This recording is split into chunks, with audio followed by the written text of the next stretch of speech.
Le soir étant venu, la barque était au milieu de la mer. Et Jésus était seul à terre. Il vit qu'ils avaient beaucoup de peine à ramer, car le vent leur était contraire.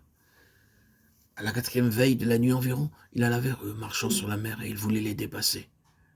Marc 6, 47-48. Les disciples durent faire face à une situation nouvelle sur le chemin que leur avait préparé le Seigneur. Et le soir étant venu, en d'autres termes, le ciel s'obscurcissait et la barque était sur la mer. En type, nous pouvons dire que Christ, la lumière du monde, a déjà quitté ce monde. À son retour, il sera l'étoile du matin et le soleil de justice. Depuis son ascension jusqu'à son retour, l'histoire du monde est celle d'une longue nuit noire.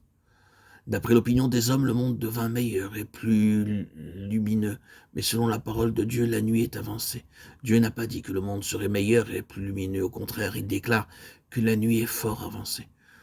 Nous sommes maintenant dans cette nuit noire.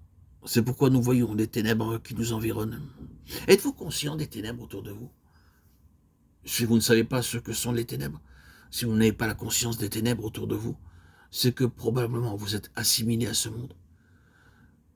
Mais si vous marchez dans la lumière et vivez auprès de Dieu en demeurant en Christ, en jugeant sans cesse les œuvres de la chair et en obéissant à la conduite du Saint-Esprit, vous discernerez très naturellement que ce monde est vraiment ténébreux. La barque était au milieu de la mer. Nous ne sommes pas encore parvenus au terme de notre traversée. Bien que la question de la vie éternelle ou de la mort éternelle soit déjà réglée sans aucun doute possible, notre histoire sur la terre, serons-nous fidèles jusqu'à la fin? Ou notre chemin déviera-t-il? C'est une question à laquelle il doit encore être répondu. Avant que la barque ne parvienne au port, elle peut changer de cap et se trouver en péril. Nous ne devrions pas être sûrs de nous-mêmes au point de penser que notre destinée est déjà toute décidée. Bien que le fait d'être dans ce voyage soit un sujet de se réjouir, la question de la navigation et de son aboutissement demeure encore posée. Que rencontrèrent-ils d'autres sur leur chemin? Ils étaient dans la détresse en ramant, car le vent leur était contraire, rappelle l'Écriture. Évidemment, si la direction vers laquelle vous allez est contre le vent, la direction opposée doit être avec le vent.